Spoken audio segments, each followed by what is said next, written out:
Several years into his doctorate, Luke Auld Thomas sat at a computer in New Orleans and searched the internet for laser surveys of Mexico. He was not leading an expedition. He had no machete, no helicopter, and no map marked with a legendary X. He was moving through page after page of Google results when he found an environmental dataset that had been online for years. The files had been created to measure forests, not ruins. But when Luke Auld Thomas opened them and removed the trees digitally, the jungle floor changed shape. Straight lines appeared, rectangles multiplied. Plazas opened between mounds. Two monumental centers emerged, connected through dense settlement. A city that may once have held tens of thousands of people had been sitting beside a highway, hidden inside forgotten data. The discovery was so unusual that headlines reduced it to one irresistible sentence. A student found a lost Maya city by Googling. That is broadly true, but the real story is more powerful. Auld Thomas did not type lost city into Google Maps and see a pyramid. He found raw LiDAR data through an internet search, recognized its archaeological potential, and worked with specialists to process it in a way the original environmental survey had never required. The lucky click opened the door.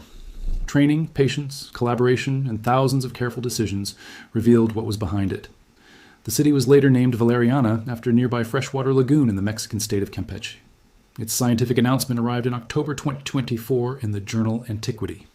The research team included archaeologists and remote sensing specialists from Tulane University, Northern Arizona University, the University of Houston, and Mexico's National Institute of Anthropology and History. Their paper did not describe one isolated pyramid. It described approximately 122 square kilometers of scanned landscape containing 6,764 mapped structures, agricultural modifications, rural settlements, and a previously unrecorded urban center whose density rivaled nearly every Maya city used for comparison. But before the city appeared, the lasers had been looking for something else.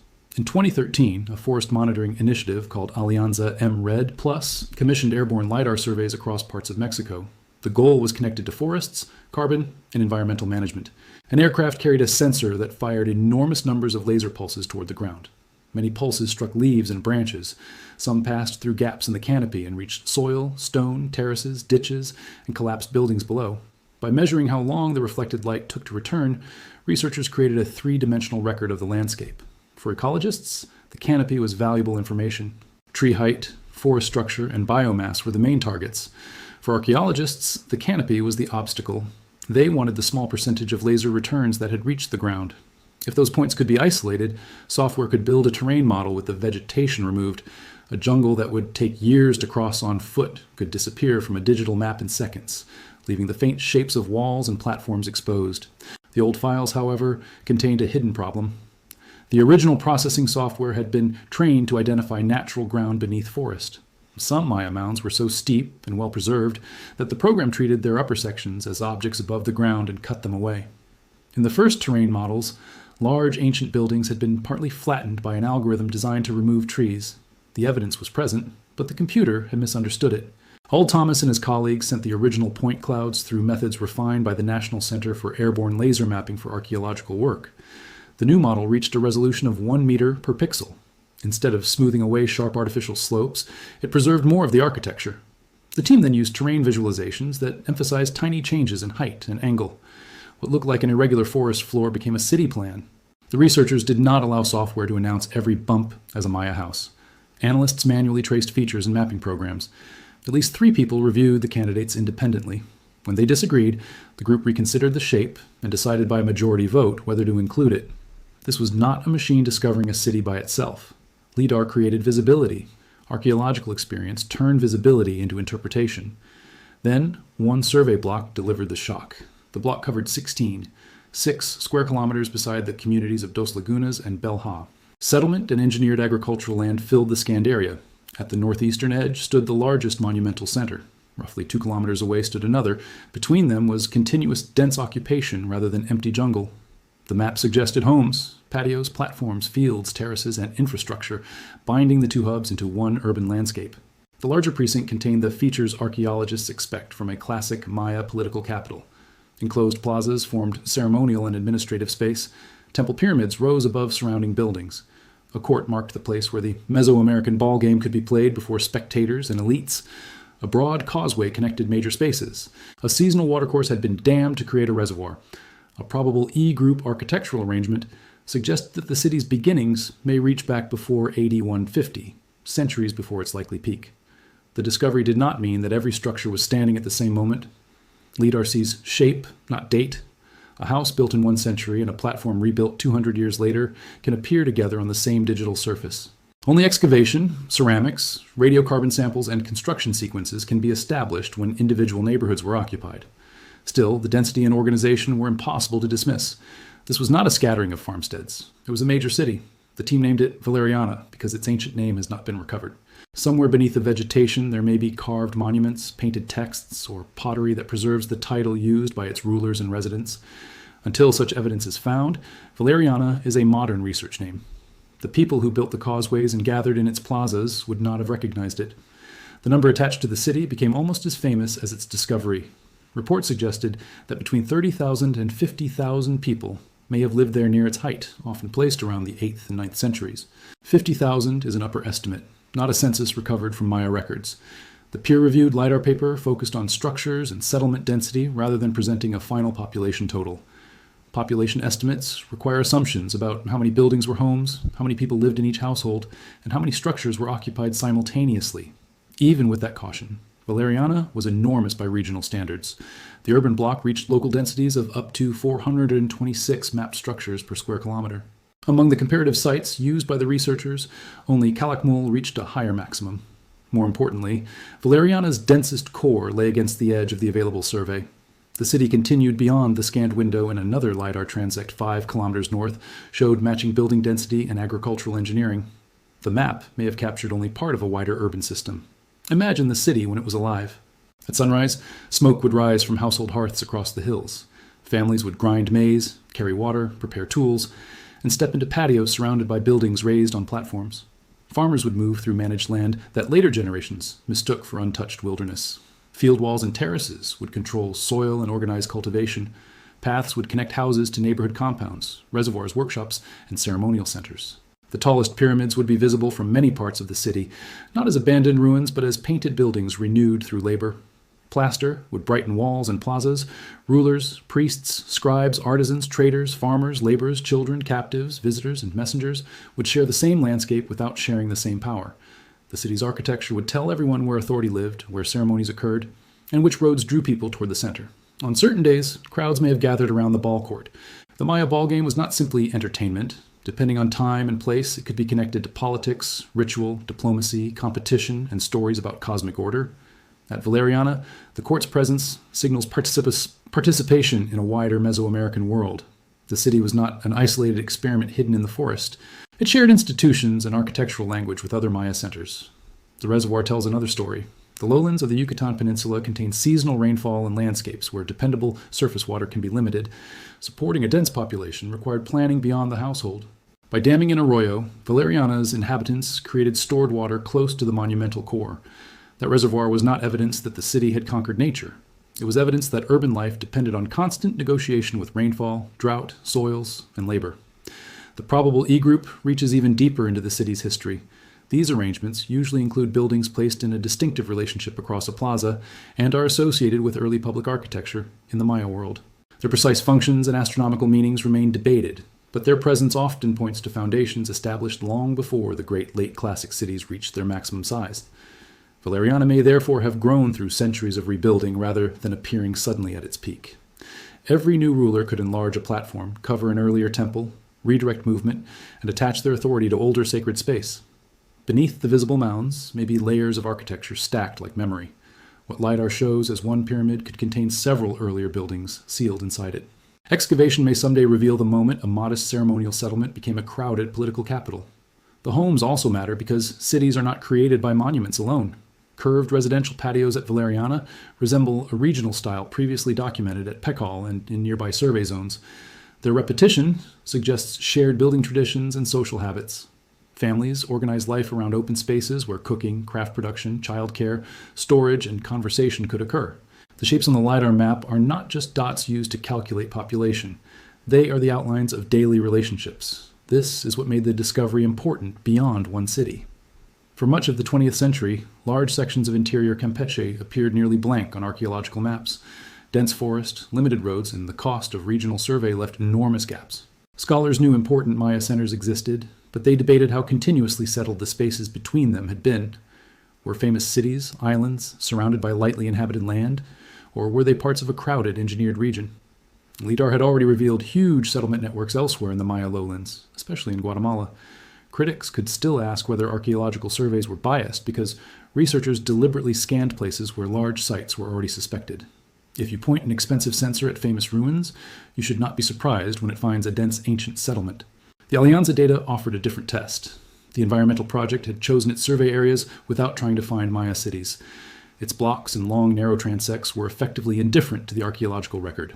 When those supposedly neutral samples still crossed rural areas, dense suburbs, agricultural systems, monumental complexes, and a city like Valyriana, the possibility of simple site selection bias became much weaker. The paper's title captured the conclusion: researchers were running out of empty space. That did not mean every kilometer of the Maya world held 50,000 people. One block in the same dataset contained sparse rural settlement and no monumental center. Another was moderately dense. The landscape showed strong variation, exactly what a real region should show. Cities, villages, farms, production zones, reservoirs, and less occupied areas formed a connected system. The central Maya lowlands were not one endless metropolis, but neither were their cities lonely islands. This kind of urbanism can be difficult for modern observers to recognize. Many Maya cities spread across large areas with houses, gardens, fields, water systems, and wooded spaces woven between monumental centers. They did not always resemble tightly walled Mediterranean cities with stone buildings packed against straight streets. Archaeologists often call this low-density urbanism, although parts of Valyriana were anything but lightly settled. The city could be dispersed and intensely occupied at the same time. The forest created an illusion. When cities declined and populations shifted, tropical vegetation returned over plazas and houses. Roots entered walls, soil accumulated, buildings collapsed into rounded mounds. From the highway, a pyramid could look like another green hill. From a field, a low residential platform could appear to be an inconvenient pile of stone. The architecture remained, but its edges disappeared. That is why the phrase, "lost city," needs care. Valyriana was previously unknown as a major city to the scientific community and government databases, but people lived and farmed near the ruins. The city lies about a 15-minute walk from the region's highway. 2 mound groups near the road had even been reported in 2004. Local residents did not need a laser to know that old stones existed around them. What had been missing was the complete scale and pattern visible when the landscape was scanned from above. Calling the city unknown can erase local knowledge. It repeats an old discovery story in which a place begins to exist only after an outside scholar names it. A more accurate account is that Valyriana's urban form had not been documented or recognized scientifically.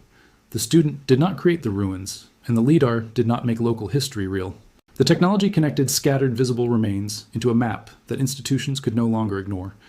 That map also challenges another harmful idea, that tropical America was mostly empty before European conquest.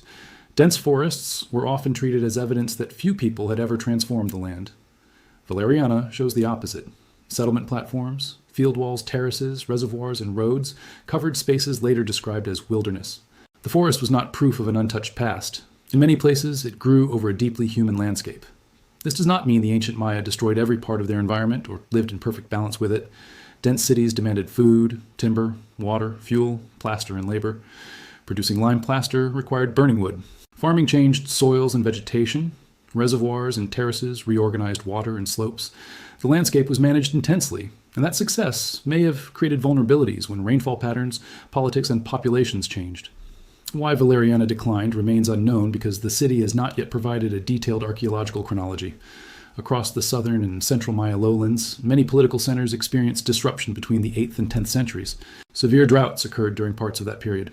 Warfare intensified in some regions. Dynasties failed. Trade and alliances changed. People left certain cities, moved elsewhere, or reorganized their communities. There was no single night when Maya civilization vanished. A crowded city may be resilient because thousands of people can coordinate labor and share infrastructure.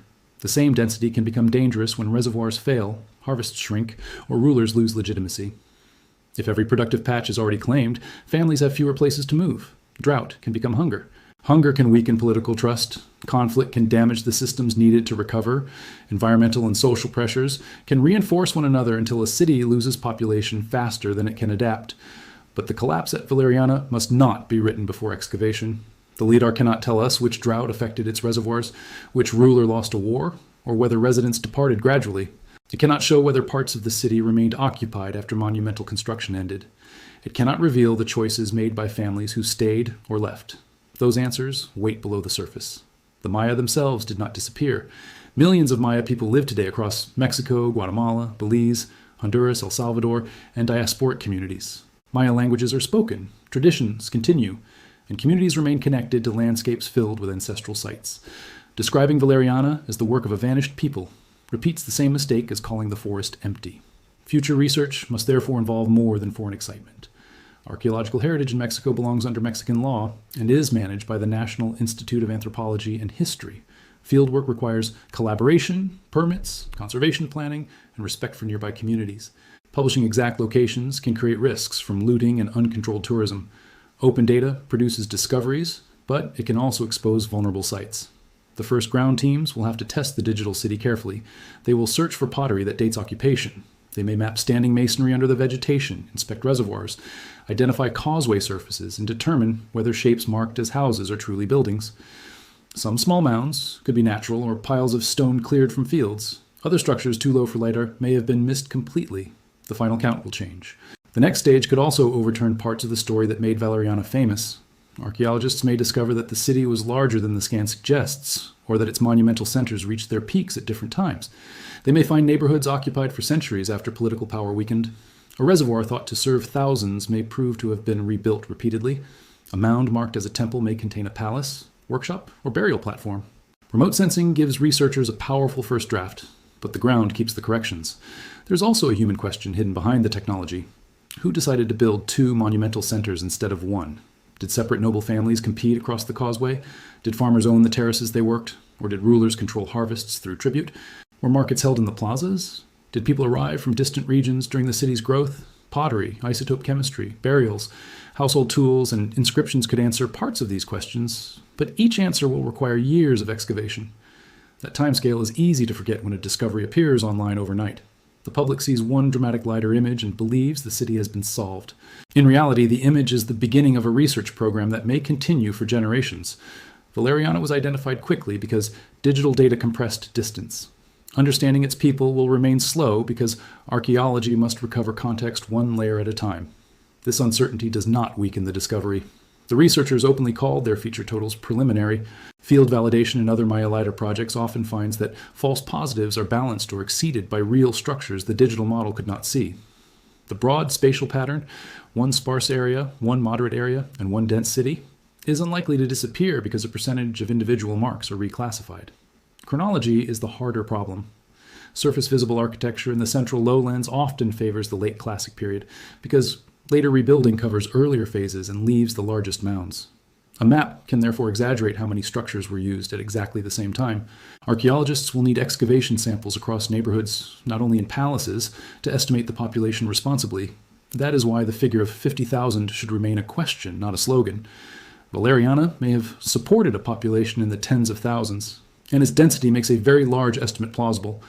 But the exact peak depends on occupied house ratios, household size, city boundaries, and dates. The title's number captures the scale of the surprise. It should not pretend the lasers counted individual residents. What the lasers counted was possibility. Every platform could hold a family story. Every plaza could contain political history. Every field wall could record generations of labor. The 2 monumental centers may represent different dynasties, districts, or phases of growth. The causeway between spaces may have carried processions, tribute, traders, soldiers, mourners, and children. Beneath one mound may be a royal tomb. Beneath another may be nothing more glamorous than a kitchen floor where a broken pot still lies. Inscriptions would transform the mystery.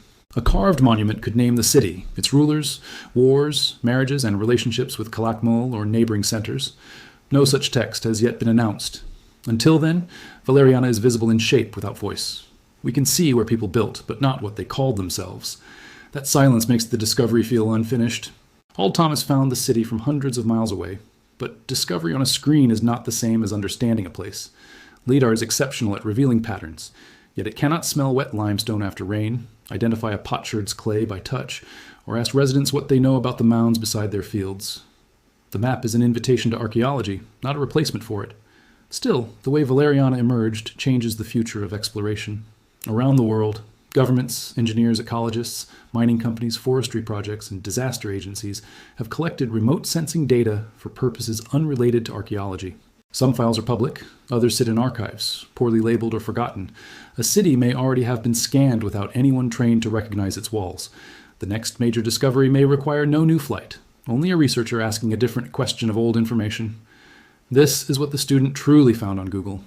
Not a city directly, but a second use for someone else's data. The environmental scientists had not failed. Their survey answered the questions it was designed to answer. Auld Thomas changed the question. Instead of asking how high the trees were, he asked what the trees were growing on. That small reversal turned a forest model into an archaeological landscape. It also carries a warning for the age of endless information. Humanity now produces more maps, images, scans, and measurements than specialists can examine. Important evidence can be publicly available and functionally invisible at the same time. A file does not become knowledge merely because it can be downloaded. Someone must recognize why it matters. Valyriana survived more than 1,000 years beneath vegetation. Then it spent another decade inside digital storage. The jungle was only its first hiding place. Return to the student's screen. The scan opens. At first there are points and colors, elevation and shadow. Then the eye adjusts. A straight edge appears where nature rarely makes one. Another line meets it at a corner. Mounds surround a patio. Patios repeat across the terrain. A broad path connects plazas. A pyramid rises where the old software had sliced it flat. The city does not appear all at once. It becomes undeniable, one feature at a time. Behind each shape is a person the map cannot show. Someone carried stone to a platform. Someone repaired a terrace after rain. Someone watched the ball game from a crowded edge. Someone climbed a temple stair. Someone waited for water during a dry season. Someone looked over the city at its height and believed it would remain. Centuries later, farmers worked among the mounds. Cars passed along the nearby highway. Data from an aircraft crossed the ruins and traveled to an online archive. The city remained visible in pieces, but unseen as a whole until one student searched farther than most people would. That is why Valyriana is not only a story about a lost city. It is a story about how entire worlds disappear when our methods teach us not to see them. The forest taught archaeologists to expect emptiness. The first algorithm taught the computer to remove pyramids as errors. Archaeological maps taught scholars that the region contained gaps. The word wilderness taught the public that few people had lived there. One reprocessed dataset broke all four illusions. The greatest reveal is not that a city of perhaps 50,000 people could hide beside a road. It is that the city was never truly gone. Its buildings remained in the ground. Its engineered fields remained in the slopes. Local people lived beside its stones. Laser points preserved its geometry. The missing piece was a way to connect what was already there. And somewhere tonight, another forgotten dataset may contain the outline of another city, not waiting for an explorer to conquer the jungle, waiting for someone curious enough to reach the next page